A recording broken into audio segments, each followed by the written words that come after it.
overcoming fear. And we have a very special guest. So if you allow, Stephanie, I have a little intro for you. So just we want to let our audience know who we have today. So today we have a very special guest on our show, Stephanie L.H. Callahan. Stephanie is an expert in the field of personal development and self-empowerment, known as the Business Vision Catalyst. Honestly, I find this title very good. It feels good. Business Vision Catalyst. Oh, I'm She's glad it here feels to share. good. She's here to share her insight and strategies for overcoming fear and living a more empowered life. With her unique blend of practical advice and powerful stories, Stephanie will help you to tap into your inner strength and overcome the obstacles that are holding you back. So sit back, relax, and get ready to take the first step towards a fearless and fulfilling life. So, welcome, Stephanie. Thank Good to you. see you, and we are looking forward to talk to you on this mighty topic, I will call it. Oh, well, thank you for inviting me. I'm happy to be here. You want to add something? I know we had a very short intro. Is there anything you want to tell us? Oh, well, sure. Thank you for asking. I work with extremely smart, energetic entrepreneurs who are service focused and have the desire to do these big things in the world and to confidently also create a highly profitable, life loving business of impact, meaning, and what I call guilt free freedom. But often they're at a point in their business where they're moving really quickly and they'd like to experience more growth without feeling like they need to give up the rest of their life to have it. And they usually went into business because because they wanted to experience freedom and make an impact, but due to visibility blocks or money blocks or other fears in systems that don't serve them, they're not experiencing the joy they desire and they deserve. And deep down, they know they're standing in their own way, but they don't know what to do about it. And that's one of the reasons that we talk about fear. Mhm, My approach is holistic, right? I work with my clients on their internal mindset as well as their outer strategy, tactics, and symptoms mhm. and systems. And we often have these internal blocks that show up when we attempt to grow. And those blocks keep us stuck at best, experiencing setbacks professionally or personally. And I'll work with my clients to create a healthy mindset and then move their business and their life towards something that's joy filled and filled with impact for the people that they live and work with. That's excellent. And if, as we spoke briefly, that you're coming from a very, very busy background, being like in your early profession, so I feel that you are a very good expert here with us. So thank you for sparing your valuable time to us. So Thank you. without further ado, we can dive into our questions because it's a Okay. Q&A session and we have some good questions where Stephanie will provide her insight. But we request our audience to type in your questions and we will do every effort to answer those questions. So please, please, please type in. And if we are not able to answer those right now, we will go back, and Stephanie generously accepted that she will go back and answer any individual questions are laid out on our chat. So feel free to type in your question in the chat and we will take them. So we will start with our first question. I know I introduced Stephanie, but now officially I want to ask you again, Stephanie, tell us more about you. I know you told us more, but tell us more about you. Tell us more. Well, so let's talk a little bit about how I got to where I am today. How does that sound? That sounds great. In addition to doing what I do for a living, I am also a mom. I am a wife. I'm an empty nester, a fairly new empty nester. I'm on year 4. I still feel like I've got a long way to go to figure that out. And I often spend a lot of time playing with my dog. But when I'm not doing those personal things, I'm working with these really brilliant people Mhm. that have really important things to do in their life. And I call my clients world changers. Now, often when we first begin working together, they don't see themselves as a world changer. But here's why I say that. In 2009, I almost died and my system completely shut down. And the reason I am here today is because of a solo business owner who was a health coach Mhm. who listened to me where my doctors were not.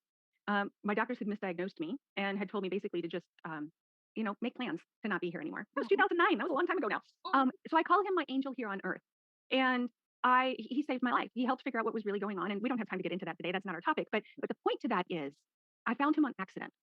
His business was not well known. I actually found him through a friend of a friend, and I realized that there are millions of people just like him who make a difference with every single client that they work with. mhm, mhm. And in making that difference with every single client that they work with, they are making the world better. And that's important to me. I want to help those people be able to do what they do. It's almost like a domino effect. So that's my why. That's why I do what I do. And frequently, what's holding back a lot of these individuals from being able to serve more people in a way that has great impact is fear that's holding them back. And so that's why we're talking about what we're talking about today. That's great. And kudos to you. You look more vibrant. And I know you from other capacity as a U Chicago parent. Yeah. And the way Stephanie hold the U Chicago community is commendable. Thank And you. that's where I first start knowing you. And I'm really, really honored to be connected on Beyond U Chicago parent, Me too. right? So it's just really, really good. So thank you for sharing your story, Stephanie. It's totally, totally inspiring. So with that, we'll move to our Like second question, and that is pretty much the heart of our talk today. We are talking overcoming fear. So we want to ask you, Stephanie, what are the different type of fear? Would you like to throw some insight there? Yeah, let's talk about that because there are two high level types of fear. They're rational and irrational, or I like to call them productive and not productive types of fear. Mhm, So, rational or productive fear is a normal response to a real or immediate danger, such as being afraid when you're on top of a tall building without proper safety measures, or wanting to avoid spreading a fire, right? mhm, Rational or productive fears help keep us safe by alerting us to potential hazards and motivating us to take action to protect ourselves. Stopping at a stoplight, we do that to protect ourselves from other cars coming, right? That's a rational concern that we might have. But then there's irrational or non productive fear, and that's an excessive or unreasonable fear of a specific thing or situation that's not likely to truly cause harm. It's mhm, not based on reality and it can interfere with our daily life. People with irrational fears have a pattern of self sabotaging attitude, which can prevent them from reaching their full potential. And most irrational fears can be overcome with self help or coaching or therapy or other means of support. And so mhm. today we want to talk about that irrational fear. Okay, that makes sense. Yeah. Thank you for sharing. And sometimes it's important for us that we realize those differences. Yeah. Because I'm a registered dietitian and we talk about stress a lot of anything. Oh, Like yes. not all stresses are bad all the time. Because Right. some stresses can keep us motivated and they might not be. So it's about identifying that you stress versus distress. So thank you Right. for sharing those rational and irrational fears. So Well, and so do you want me to share one of my personal stories that would tie to your business? absolutely, Okay. absolutely. So I carried emotional, irrational fear weight for a long time. Hmm. When I was younger, I used to get un um, unrequested, unwanted attention that was not positive attention from men. Hmm. And so my subconscious said, well, if you're heavier, then you won't get the same kind of attention. And so I had this emotional weight. It was physical weight, right? My weight had gone up pretty significantly. Hmm. Um, and my weight was a combination of inflammation and then this emotional part. And once I realized that I could be safe Hmm. and be at a healthier weight for me, I was able to much easier drop the weight that I had held on. But my body was just holding it. There was this fear, right? This fear Right. of attention from men that I didn't want. And that's a fear. But I worked through that in a myriad of ways and was able to help my health as a result. Excellent. No, just totally like bring when the mindset shift, and I see this a lot, Stephanie, in my practice. And many times when the people have little fear, I never target because sometimes that becomes a really good fear, body shame, so many things, and we never want to build. People never lose if even if it comes to the weight. So what I like to work towards that. Hey, let's adopt. Let's redefine your lifestyle and Right. let the weight become a byproduct. Right. So it Right. certainly goes, and then being empowered, being like having no fear, or at least I always believe that when I'm doing that, when you have life, you have stress, you have fear, but then why don't have your own toolbox when the situation arises and then you know what to do with it. Right. So that kind of like, so thank you for sharing that. So with that, I will go to our third question. So Stephanie, I want to ask now that could you please provide an example how someone could recognize those fears in themselves and what they could do about it? Sure. Now this is a big question, right? So Right. let's start at the high level and work our way down. Does that sound okay? Yes, absolutely. Take your Okay. time because this is what is the core and we want to Yeah. have Yeah. answers to those, right? Well, and I want to add too, as it ties to the really important part of the important work that you do. Hmm. Um, fear and fear impacts our stress response. Our stress response impacts our adrenal system. Our adrenal system impacts everything in our body, Right. right? Hmm. And so not only are there um, results driven reasons of why you might want to address the fears in your life, there's health related reasons for Hmm. why you might want to address the fears that you have in your life. They're very intertwined often with people, especially today when people have a heightened sense of stress to begin with, right? So Right. Right. I kind of wanted to highlight that before we talk about this. So the most common fear for adults is actually a grouping of fears called imposter syndrome. And it shows up in a number of different ways depending on the person. And over 70% of Americans experience this. Hmm. Even one of my heroes, Dr. Maya Angelou, she said, I've written 11 books. And each time I think, oh, they're going to figure me out now. I've run a game on everybody and they're going to find me out. Like she Hmm. was a brilliant, amazing author and poet. And yet she still had this running in the background of, they may figure me out. Hmm. So it's a psychological phenomenon that reflects a belief that you're inadequate or incompetent. And to make matters more complex, they show up in fear behaviors that frequently we maybe were raised to believe is virtuous. In fact, our parents maybe had imposter syndrome too, and it impacted in how they raised us. So in reality, it becomes kind of this conglomerated mess of harmfulness to ourselves and others. And through the research that I've done on imposter syndrome, because I have a lot of clients that struggle with this, I Hmm. found 33 different symptoms. And I know we don't have time to go through all 33, but I thought I'd share just a couple examples here. I Uh, think so. Yes, please. so even though you've been in, maybe even though you've been in your role for quite a time, you can relate to the feeling of I don't know enough. Maybe I need to earn another certificate, or maybe I need to earn another degree. If you're saying that, you might be struggling with imposter syndrome. If you price your services too low, or you don't ask for the sale, or if you're employed, you don't ask for a raise because you don't believe you deserve to be paid appropriately for what you do, Hmm. you may be struggling. If you over deliver every time you provide a product or service, Hmm. if people pleasing is a common habit of yours, or even if sometimes it's with reluctance and resentment, if perfectionism paralyzes you, or if you hide and you don't speak up and you don't say yes to opportunities, or if you're a procrastinator, Hmm. all of those reasons could be signs that you have some form of imposter syndrome for you. So if you'd like to see that full list, I said I have Hmm. 33 different things that you can check yourself with. Hmm. I have an article and a self-evaluation quiz on my site. So you can go to stephaniecallahan.com/imposter syndrome to Hmm. see that full list. But I thought today, let's talk about some groupings to help us really understand um, the different types of fears and how they play out in our life. And in her book, The Secret Thoughts of Successful Women, Why Hmm. Capable People Suffer from Imposter Syndrome and How to Thrive in Spite of It, Dr. Valerie Young had decades of research on this topic. Hmm. And she categorized the books for women, but it actually applies to men and women both. And she had different categories: the perfectionist, the Hmm. Superman or woman, the natural genius, the soloist, and the expert. And I thought, when you were saying, Stephanie, how can we talk about this and give people things of what they could do about it? Those 5 different categories, I think, would be a great way for us to frame things today to talk about here's one category and here's what you could do if this is you. Here's another category. Here's what you could do if this is you. Does that sound good? Hmm. Hmm. I think that makes perfect sense. Okay, so let's do that. Hmm. So the perfectionist is a form of fear of needing things to be just right. Perfectionism and imposter syndrome go hand in hand because perfectionists set excessively high goals for themselves. Hmm. And when they fail to reach that goal, they experience major self doubt and worry about measuring up. And this is where the fear comes in. I'm afraid I need to measure up to this. This needs to be really, really good.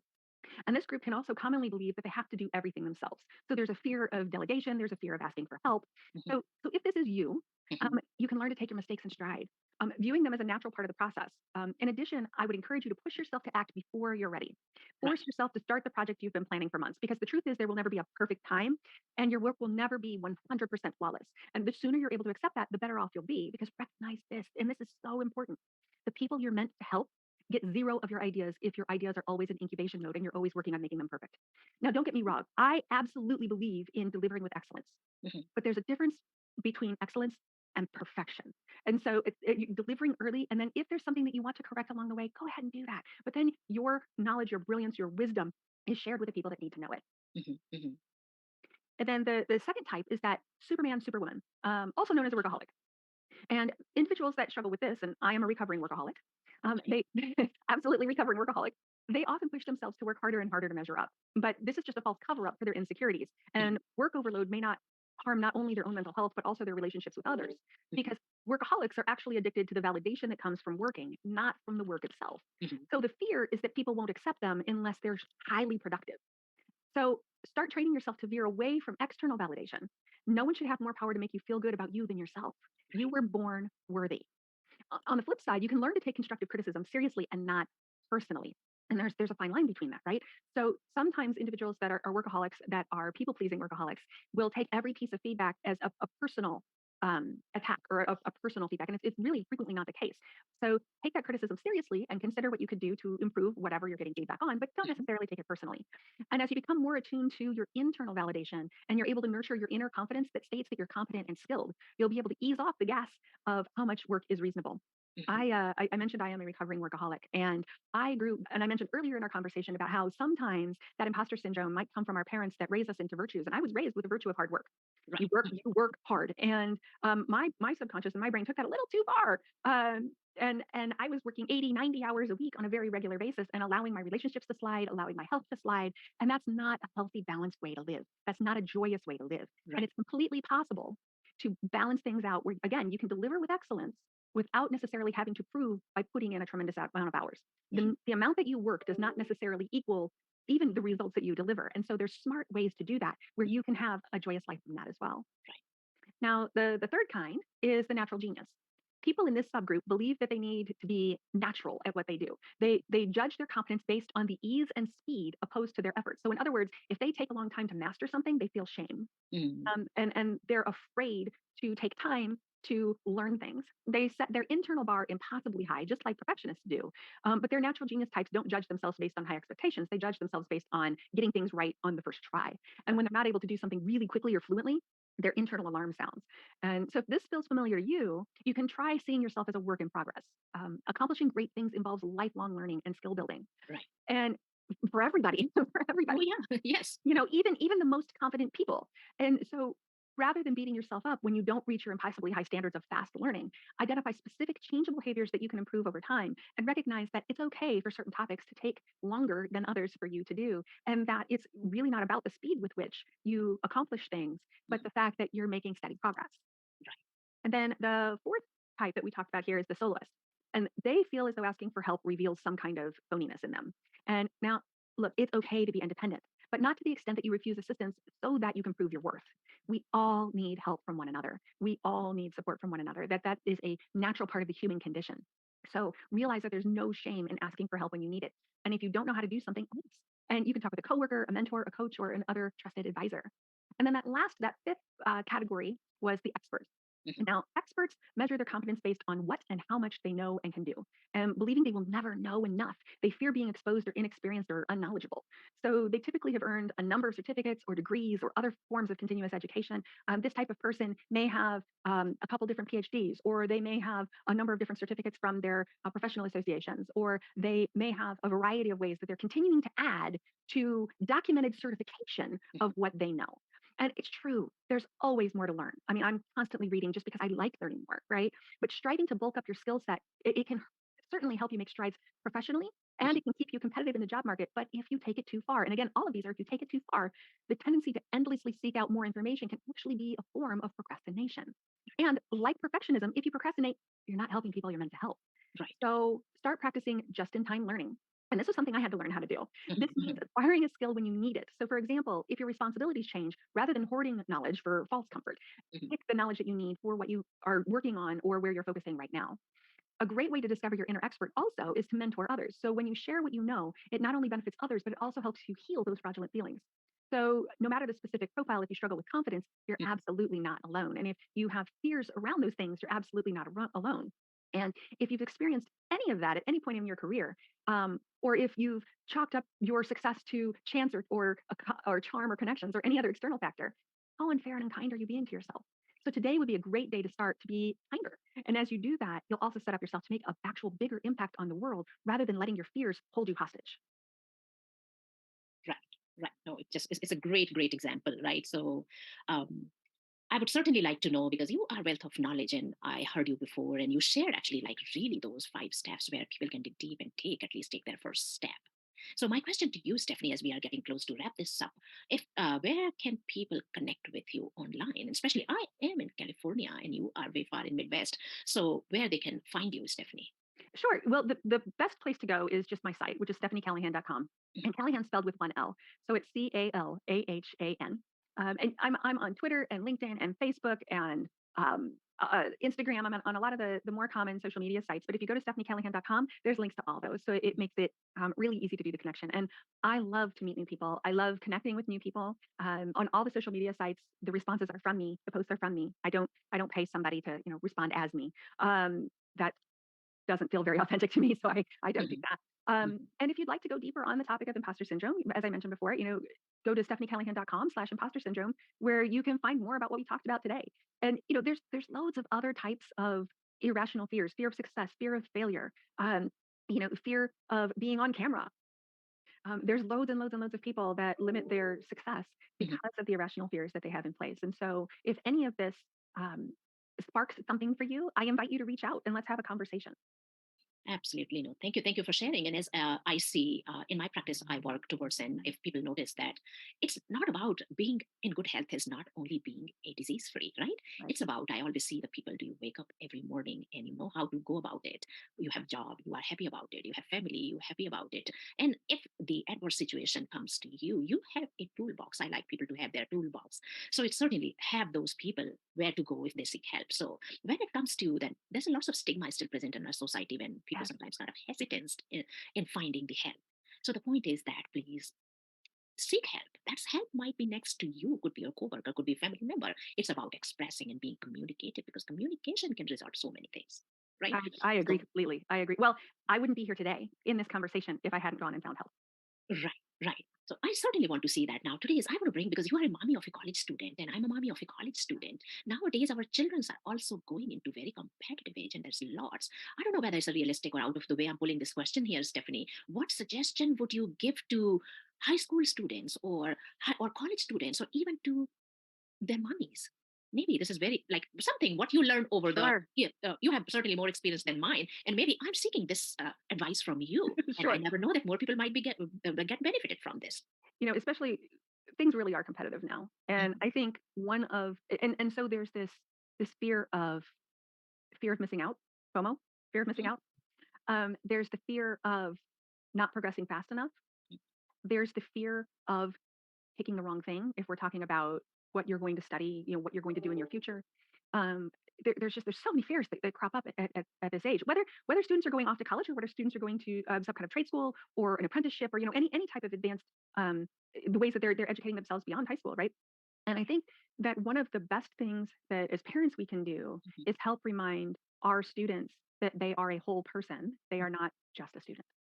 Um, there are all kinds of studies around individuals who only study mhm, and the burnout factor that they experience, the isolation that they experience, the life dissatisfaction that they experience. And mhm, so, this stage of life, from high school on, 17, 16 to 25ish is an age of exploration. It's an age of learning to become an adult, which has a lot of its own fears and mhm, adjustments for both the parents and the student.